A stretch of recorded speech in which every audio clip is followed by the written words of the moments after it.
Hi, welcome back to Life Coaching on the Move. Today, at the time of recording, is actually early September 2019 actually. I don't know when you're listening to this. You might be listening to this in the future, as it were, on catch-up. But it's a very autumnal. You're out on a dog walk with me, so welcome to you all.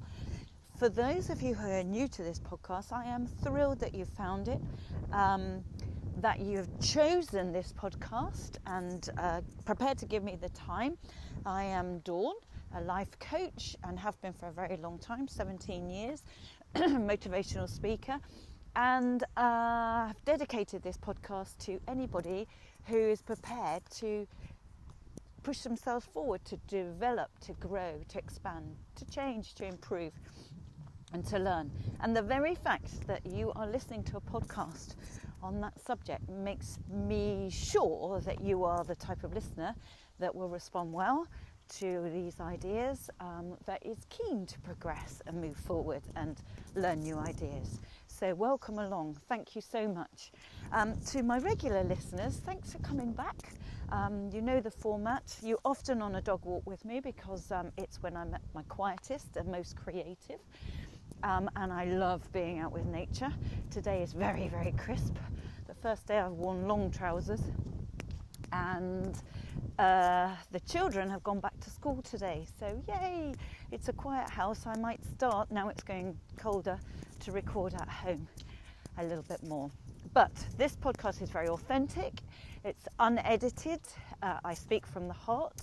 So you get all sorts of noises in the backgrounds and all sorts of thoughts as I'm walking along and thinking and talking and sharing my experiences with you.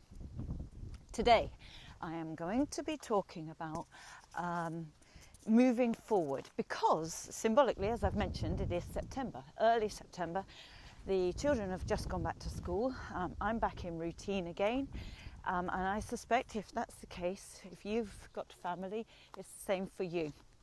If you're listening to this in current time, your household may have gone back to normal, back to routine, you back in your routine, the children are all settling back at school or they've just started school, whatever it is.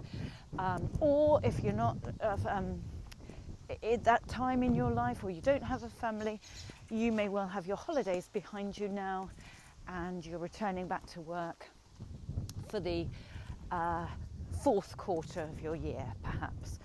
But what I'm saying is September, October, November, December, we've got a few months, haven't we, before the end of year. Got a few months left of 2019. And I know there's a big drive in January always to think about your goals for the year, make New Year's resolutions, make changes, give up this, start that, etc., which is brilliant. I'm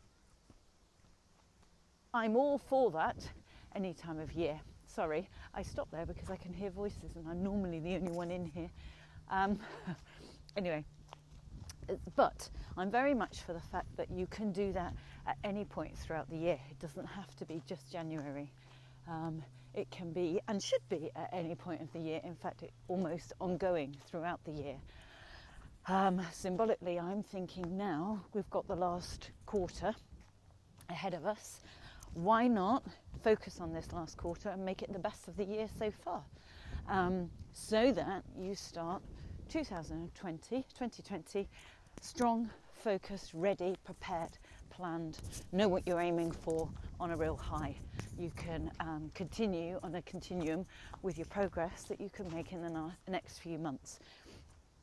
So here's a thought. Why not have a little end of year or a final quarter review of your year, like many people do within organisations? Sit down, have a review of where they are on their goals, where they are on progress, sales, customers, their data, take stock, and they've got the final push of the year to really give it their best efforts to get back on track, to pull out all the stops and to make their goals a reality, to hit their goals.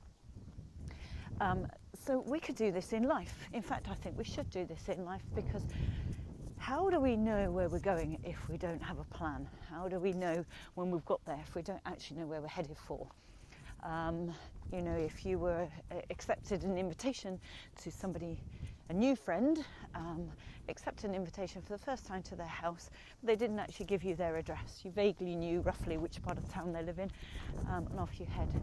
But are you likely to get there? You'll get somewhere, but unless you've got their address, their postal code, or some information, some specifics, gosh, that's hard to say first thing in the morning, then how do you know that you've got there? Or how will you help yourself get there quickly, efficiently, and without stress? So what I'm saying is, why not, now the house is quiet, or now that you're back at work and the holiday season's behind you and everyone's back in full force, your customers are back. I know that my business goes very, very quiet in July, August, because most of my clients are away, or they've got children at home themselves. My other half is in property, and he always says the phones are dead, it's very, very quiet, solicitors are away, accountants are away, more importantly, so are his customers.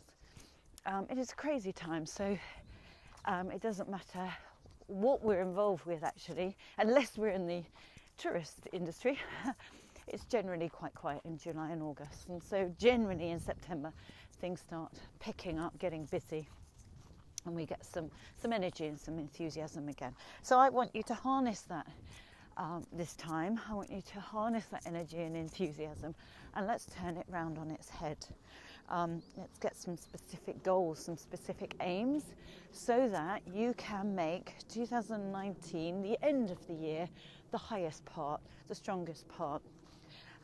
So how do we do that? Well, for me, I thought today we should focus on comfort zones, because they're lovely places, aren't they? Nice and warm. Often when I'm running a workshop, especially for teenagers, actually, they like doing this, but anybody, when I'm running a workshop about pushing ourselves forward, progressing and achieving, I'll draw a big circle in the flip chart and say, this is your comfort zone. What does it feel like in here? Throw out some words, and commonly I get words thrown out such as safe, familiar, comfortable, happy, uncomplicated, warm, those sorts of words, relaxed, all generally very positive words, generally very relatable words, and it's deemed as a good place to be. So I put all of those words up on one side of the flip chart. I then move it to, this is outside of your comfort zone. What does it feel like outside here? And for teenagers, I often say, imagine your first day at this school when you first arrived, and that is topical because it's September and there'll be a lot of children and students and uni students feeling this now. What does it feel like outside of your comfort zone? And often, commonly I get the words unfamiliar, frightening, scary, cold, stressful, all of those sorts of negative words. So it's often seen as quite a negative word. Bizarrely then I say to them, okay, so that was your first day at this school. What did it feel like by the 50th day or 60th day at this school, weeks down the line? Were you inside or outside of your comfort zone? And they're now inside their comfort zone. So my phrase always is, the first is worse. So the first day at the school is worse. The first day at the job, the first time you stand up on stage and speak, the first time you try something frightening or speaking up to somebody, whatever it is, it's often the first one is the scariest. When I say worst, I usually mean scariest, because you're out of your comfort zone, it's unfamiliar. The first time you run a half marathon, it's frightening. Can I do it? What if I'm rubbish? What if it hurts? What if I fail? Lots of the what ifs. Or the first time you stand up in a performance or a show or a speech or a meeting. What if I say something stupid? What if they laugh at me? What if they think I'm rubbish? Those sorts of things. So it's frightening. But the more we do these things, the better it becomes. And to demonstrate that, I just want you to, wherever you are, unless you're driving, don't do this. I want you to just fold your arms, cross your arms, sit or stand with your arms crossed. Now I'm not with you, so I can't see how you did that, but I suspect, because I've done this so many times, that you did that easily without any thought at all, automatically. And for some of you, that will feel very, very comfortable. It'll be a position that you like and a position you sit in quite frequently. For others, it may be a position you don't like, but you know how to do it, and it's familiar and it's easy, uncomplicated, didn't need to give it any thought, automatic. Now I want you, stay like that, by the way, but now I want you to do it the other way around, so swap it around, so whichever arm is on top, now put below and vice versa. I'll just give you a second to do that. Don't do it if you're driving, no please. And that one, I can't see you, but I know what you will have been going through. That one requires quite a little bit of thought, actually. You have to really, sometimes even, I know I do, have to look down at my arms and work out, right, that one's on top, that one needs to go under there, etc., etc. So often when we're doing things differently or unusual or out of our familiar, out of our comfort, we have to give it some real thought, and it feels awkward, it feels uncomfortable, it feels slightly negative. So stay sitting like that, by the way, while I chat for a second or two. And so a lot of people in my audience will say, oh, no, that felt wrong, feels wrong, etc. But as I carry on chatting now and to them, it actually quite very quickly becomes okay, acceptable, comfortable, it's all right. But it did require thought, it did require conscious effort, and it did feel uncomfortable and awkward. And that is what getting outside of your comfort zone feels like. At first it feels wrong and negative and frightening, much more so than just crossing your arms. I'm talking about bigger things than that. But that's a little visual, physical example of what change is, of what pushing yourself is. But very quickly it becomes okay, just as the first day at school very quickly becomes the third, fourth, 50th, and much, much better. Got some friends now, you know your way around, you know your routine, you know your teachers, you know your schedule, or it's a new job, you know where you sit, you know the ropes, you know some people. You sit and have a little chat about what you watched on TV, and you know the ins and outs of lunchtime, for example. So it's okay to be outside of your comfort zone. But now I want to go a little bit further and suggest that it's good to be outside your comfort zone, because actually, although in the workshops people say it's negative, it's frightening, it's scary, yes, that's true, but A, it quickly becomes okay, and B, it means you're alive. Who wants to be safe? I mean, permanently safe and permanently uncomplicated and permanently just existing. Sometimes if you walk around your shopping area and you look at other people, or if you're in London or a city or wherever and you're commuting and you're on that bit of a hamster wheel of 9 to 5, getting to work, on the train, the tube, the bus, whatever it is, watch people. And if you look at people, it's just tragic how so many of us are we're almost robotic. We're not thinking, we don't seem alive, we don't seem present. If you just walk around, it's almost like we're surrounded by zombies. And that's often the way we are, aren't we? We're just automatically getting on with it, plodding through life, plodding through treacle sometimes. And these are often the clients that I work with. They feel like this. They feel like they're a real hamster on the wheel, just doing same old, day after day after day. And you just walk around your city or your town, and you see them just existing, going out to work, earning a keep, putting food on the table, going to bed, getting up, repeat. But I want, with clients, believe that we've got to change that. Yes, we've all got to earn a keep and put food on the table and we all have routine and mundaneness and the minutiae of everyday existence. It's boring and tedious.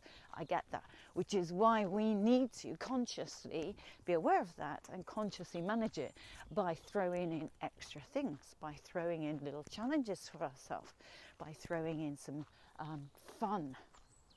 I say this to clients a lot: where's your fun? What brings you fun in life? Now, fun for all of us is different. Your idea and understanding of fun for you will be very, very different to mine, and that's good. That's what makes the world interesting. I was driving along the other day, and there was a field that had been harvested, but not yet ploughed, so it was stubble. And it was full, dotted around with different people, men mostly, I think. So it was a kind of dotted, full, but dotted with men.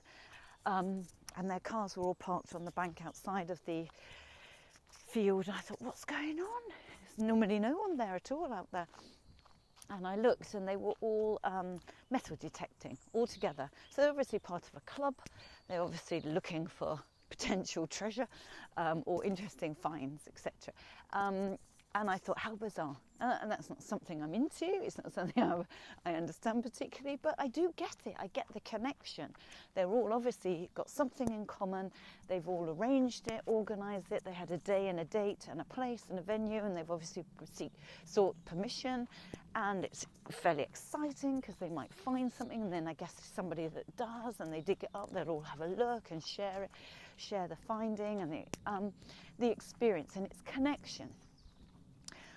Whether it's, people that paint those little wall hammer little figurines, or they go to a class, or they go to the park run on Saturdays. It doesn't matter what it is, but it's human connection and a shared interest, and something else to do than the minutiae of everyday existence. Even if it's just meeting a group of you regularly on, say, a Friday night in the pub and catching up on how your week has been, and laughing and taking the mick out of yourself and each other and life. We've got to have that connection, and we've got to bring in some fun. And it's not going to come necessarily knocking on our door. We've got to get out of our comfort zone and make that happen. So, for 2019, or whatever year we are in when you're listening to this, and whatever month, irrespective of that, we do need to consciously bring in some fun, some interests, some activities and connection with other humans, so that although we may well be on that hamster wheel a little bit in terms of making a living and looking after our loved ones and providing and paying the bills, that's fine. There are other parts to that, and it may involve you trying new things. It may involve you actually getting out of your comfort zone. And I want you to get out of your comfort zone. I want you to get out of your comfort zone every single day. A little bit. It doesn't have to be a huge leap, just a small bit, that it frightens you, that it wakes you up a little bit, that your heart might be racing a tiny bit, that you're a bit more alert, you're a bit more awake because you're out of your comfort zone. And it may be small things, just eating somewhere different at lunchtime, trying somewhere new. It may be reading different kind of material, different type of book, sci-fi or something that you don't normally read, or make-believe, or something completely different and experiencing it. It may be talking to different people. Someone at work you've never really spoken to. You see them quite often at the drinks machine, and you've never really chatted to them or got to know them and listened to them and found something else interesting about their lives, or a connection that you may have. It may be take a different route to work, or a different underground route, or something like that. Every single day, try something different. It can be small things. Try watching different things on the TV. Try journaling at the end of the day, writing some things down in a book. Try listening to different podcasts. But get out of your comfort zone, just to add new things in, just to add excitement and interest in your life. Knowing if you do it big and it's scary, and pushing yourself, you're going to a wedding and you don't normally dance, you normally sit there watching other people, make yourself dance, make yourself get up, or make yourself talk to somebody new at that function, or go to a party that you would normally turn things down to. When I'm running these workshops, I say to the audience, what one word could you adopt in life that will make sure you get out of your comfort zone regularly? And they have a few stabs at it. And I say it's a 3-letter word, and they'll say, try. Yes, that's good, but it's not the word I'm thinking. The word I'm thinking is simple. Yes. Just say yes to things. When in doubt, not sure, shall I go to that? Shall I speak to that person? Shall I buy this different book? Yes. Just say yes and embrace it. Anything new, try it. Try new foods, try new activities, bake, cook something different. If you're like me, you often produce the same old food because you know that the family will eat this and it's easy and quick and you know what you're doing and you know the ingredients. It's too familiar. So sometimes I love thinking, right, I'm doing the supermarket order, I'm going to do 3, 2, whatever, new dishes this week. So research, Google those, find out what they're going to be, think the family will eat it, and add in the ingredients to the supermarket shop, print the recipe off, and try new things, for example. So it doesn't have to be massive, but it does need to be new things, excitement, some fun, some interest, some new activities. Try metal detecting or go for a run. Yeah, I'm not a runner. Everybody's a runner unless you've got a real injury. We can all get out there, we can all go for a walk. We can all do these things, a different sport, a different activity. I'm really, really keen to get you embracing new things, to get you alive, to get you alert, to get you interested. Particularly also because we are now, if you are listening to this in real time, we are in the autumn, the weather's turning. And funnily enough, I was talking to a friend yesterday who was saying I really struggle this time of year because I get quite low knowing the winter's looming. Before the winter's even set in, I get low because in anticipation of the winter setting in. I love the summer and I think, oh, the leaves. And she actually said, I hate seeing the leaves dying. I hate the garden dying down. She's a very outsidey person, loves her garden, loves gardening, loves being outside in the woods. And she said she actually physically feels low, which is a real shame. But I do know from the amount of clients that increase, the number of clients that increase this time of year, that it does impact on people, it does. So I don't want your mood and your spirit and your sort of your mental health drop and fall the way the leaves will fall very soon. They'll start now, really. Start falling. I don't want that to be us in terms of our spirit and our energy for the winter. We don't need to fall down. We just need to change what we do. In the summer, we might be busy outside doing barbecues and drinks outside and pub gardens and pub lunches and summer walks.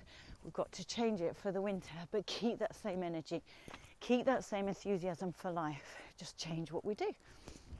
And still, please, still incorporate it, some of it being outside. Still go outside no matter what the weather, because you will continue to keep your vitamin D levels up, which will continue to keep your spirit up. By mistake, a lot of us start almost hibernating, and because the weather's turned, we kind of mentally think, well, I can't go outside now because of the weather. No, not because of the weather. It's not because of the weather at all. When we were cavemen, we had to still be outside. It's because of your mindset. You're telling yourself you can't go out in the rain or the wind. Yes, you can. Just put different clothes on, get outside. It is so important that this time of year you maintain the vitamin D levels. They'll be quite high at the moment. You will have been away, perhaps. You would have been out in the garden, perhaps. You would have got some sun, one way or the other, walk into the bus. Whatever it is, your vitamin D will be up and okay. However, it will start dropping soon, naturally, unless you continue to maintain it with going outside and or supplements. But getting outside is so good for you. I know I've mentioned this before, but it is my big beef in life. So the important thing for 2019 in September is you've got 3 or 4 months to make this a real high. How are you going to do that? How can you sit down now and think, okay, that's the point. This makes sense. This is key. I'm not going to fall like the leaves are going to fall. I'm not going to drop. I'm not going to go into hibernation. I'm not going to switch off. I'm going to up my game. I'm going to throw more effort in, both in terms of my output, my productivity, my fitness, my energy, my mood, my social side, my fun side. You could throw effort at all of those areas, all of them. Each of the sections of your life, finances, health, fitness, your spirituality or your emotional side, all of it. Do a bit of a stock check for the sort of final quarter review, if you like. Sit down. So the key takeaway from today's podcast, therefore, for you, the actual action, there is, as I've mentioned before, no point just listening. Well, there is every point just listening, but there's even more point doing something after. As I say to clients, my son has just passed his driving lesson test, so he's frighteningly out there on the roads now enjoying freedom. However, I could have, as I've said before, just told him and explained to him verbally how to drive a car, but that would not have got him through his test. I could have demonstrated how to drive a car by me getting in there, him in the passenger seat, and me demonstrating what you do with the indicators, the gears, the revs, and so on. But that still wouldn't have got him through the driving test. He had to get in there and take action. He had to get into the car and find out what worked, how he had to do the clutch, the accelerator, the revs, listening, observing, noticing other cars, traffic signs, speeds, everything. He had to find out. He had to make mistakes. He had to learn through his mistakes and through his successes what worked, what was going well, build on them, what didn't work, what wasn't going well, and change that. And that is so symbolic of life. And that's what we need to do now. So you've listened today. I hope I've excited you and inspired you and drawn your attention to it and sort of got your mind open to it. But now it actually needs you to go and do something. So what can that be? I would really urge you to, at some point today or tomorrow, sit down with pen and paper and write the key areas of your life out. So that could be your work, your family, not in these orders, by the way. I'm not prioritising work, family or loved ones or friends, and social side, fun, fitness, health, your emotional side, financial side. Those are a few that I can think of. What do other people put down as well? Spirituality, personal development, a particular hobby or an activity. They may be training for, I don't know, an Ironman or a marathon or anything really. A hockey selection process. We've had that this summer with my son going through a big hockey thing. So he did a lot of effort with his nutrition for the first time ever. He suddenly, as a 17-year-old, woke up to the idea that nutrition was key, and he's listened all these years I've nagged him. He actually took it on board this summer, changed his whole eating habits and fitness habits because he was driven with his goal. He wanted to get selected. It was his passion. So often it all slots into place, doesn't it? So write all of those key areas, your key areas down. My dog is one key area, as you all know, as well as my family. Well, she is part of my family. And things like that.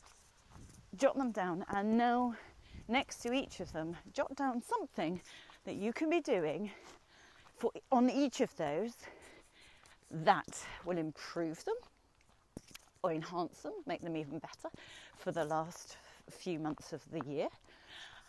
Efforts, activities, actions that you can take. Write down a list of things that you can and will do that will make them even better, make them even stronger at the end of this year for this final quarter. What can you do? What steps can you take? And write down when and how. When you're going to take those steps so it actually becomes an action plan. And how. And who's involved? Do you need to phone XYZ? Do you need to book XYZ? Do you need to purchase or research or whatever it is, or phone somebody? What do you have to do to make that happen? If it's your fitness, do you need to download Couch to 5K, or sign up with the gym, or research some classes, or get a buddy that will go with you at work, or do something at work at lunchtimes?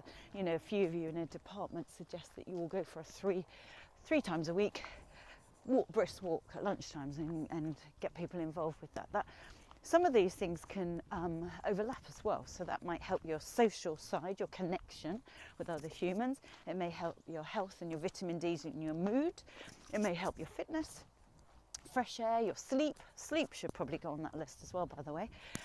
It's important. Sleep is key to everything that we do and how we feel, because we've got to get some good quality sleep to feel better, to repair, to just recharge. I think if we've had a good night's sleep, we can cope with most things. If we haven't, then life's a struggle. So what can you do to improve your sleep? Can it be reduce your social media at bedtime?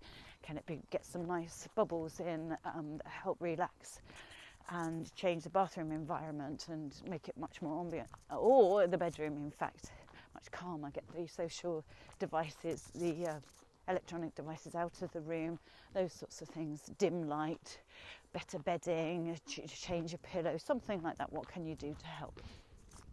But what I'm saying here is you've got to take control. We're much better when we take control. You've got to take action. You've got to spend some time thinking about it, planning it, committing to it, being prepared to get yourself out of that comfort zone. And on that list, I want you to also add in areas that you haven't yet done.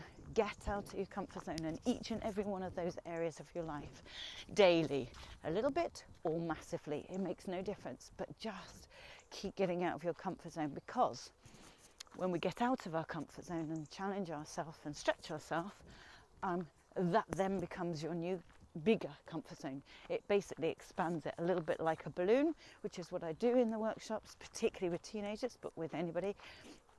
Hand out balloons, brand new balloons, and when you first blow that balloon, it's very, very difficult. It's very taut, tight, and unstretched, and so often we struggle at first. We really struggle, and you've got to push beyond that barrier, and then it suddenly starts inflating, and then I tell them not to knot it, let it go and deflate it, which is always much fun with teenage boys in particular. There's a slight mayhem and chaos in the class. They find their balloons, get them again, and I ask them to re-inflate them, blow them up again, which they do, and I ask which was the easiest, the first or the second. And it's always easier the second time around, because the balloon's been stretched once. Once you stretch that balloon once, you can never unstretch it, and that's what it's like when we get out of our comfort zone. The first time we have to really stretch it and dip our toe, get out and frighten ourselves and feel uncomfortable. But like the balloon and like the arm demonstration, it very quickly becomes familiar, comfortable and okay, and therefore you've stretched your comfort zone, and you can never take that, no one can take that back. You've done it once, you can build on that. You've stretched that balloon once, you cannot unstretch it. It gets easier and easier each time you blow that balloon, because if you can see that comfort zone on the flip chart, becomes then bigger and bigger and bigger circle on the flip chart each time you get out of it. And as I say to everybody in the audience, where are most opportunities? Are they inside our comfort zone, or are they outside? Whether it's job opportunities, relationship opportunities, financial opportunities, relationships, fun, activities, experiences, travel. All sorts of opportunities are coming our way all the time. Sometimes we don't even spot them. We are so blind to the fact, and so in our routine and minutiae, that we don't even see them. We just turn them down without even thinking. We automatically knee-jerk, no, I don't fancy that. Why not? Why have you said no? Why don't you fancy it? Why not do it? And so we're back to that yes word of yes. Yes, I am going to try that. Yes, I will come along. Yes, I thank you. I will join you. So say yes. If that's your key word, say yes to something every day that you wouldn't normally, that would change, could open up doors for you, could open up your mind, could expand your mind, could be a learning, could be an experience, could be an opportunity. Whatever it is, say yes, try it. And bring new things, new people, and new activities into your life. Expand your comfort zone. Frighten yourself a little bit or a lot. Challenge yourself and bring new experiences into your life so that you absolutely make 2019 the end of the best part of the year. It doesn't have to be a slow decline into winter. It doesn't have to be that. That is merely a mindset. Change your mindset, embrace it, make it a real social one, a fun one, and new experiences so that you're alive, so that you've got enthusiasm, so that you stave off that low-level depression that so many of us experience through the winter blues. Don't let it be a reality. Some of us accept it, expect it, allow it, and almost create it because, whoa, it's winter, isn't it? No, it doesn't have to be that way. Be determined.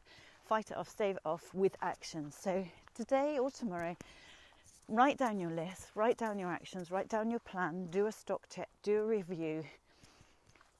Be in the driving seat of your life. You take control. You decide how the last few months are going to be. You decide how you want to start the new year. It doesn't have to be a massive, I'm going to stop this and start that and everything. It can just be a continuation of the progress and the changes that you're making so that we are constantly moving forward. We need to be constantly growing, expanding, moving forward, living and being alive. And this will definitely help. So, good luck. As always, please drop me a line and share your experiences and your thoughts with me. Or if there's a particular subject you would like me to cover, drop me a line. My email address is dawn@milestone-coaching.co.uk. I lastly wanted to say that with the winter blues potentially on our way, I don't mean to drag that mood down, there is on my website, www.milestone-coaching.co.uk. There is a lot there, blogs, tips, workshop dates, lots of information on one-to-one coaching. If you would like some one-to-one coaching and you're local to my area, I can do face-to-face, which is great. If you're not local to this area and you're abroad somewhere, I know a lot of you are abroad, then I do FaceTime and phone coaching. So have a look or drop me an email and we could do some coaching. And you can have 1 session, 2, 4, whatever. You are in the driving seat. You're not committing to something you can't get out of. We go one at a time and you decide. But on the website there is also some online courses. Sorry, I've got a low flying helicopter. Online courses. One is on time management. It's a shorter one and a lower price. It's a one program, time management, where you shake all of your time management up and improve your productivity, output, efficiency, everything, which you can do in your own time, learn at home. That's on the online courses in my website. And there is another one on stress management, and that's a long one. It's got 7 different modules, so you can do each module preferably with at least a week in between, but you do it at your rate, at your pace, at your home, probably through the winter. It's perfect for the winter time. Oh, it's perfect for any time, but in particular the winter time when we're indoors more, got more time to work through week by week or fortnight by fortnight each of the modules, and you do a whole program. It's lots and lots of stuff in there. It's not just stress, it's health, well-being, time management. The whole mix is in there.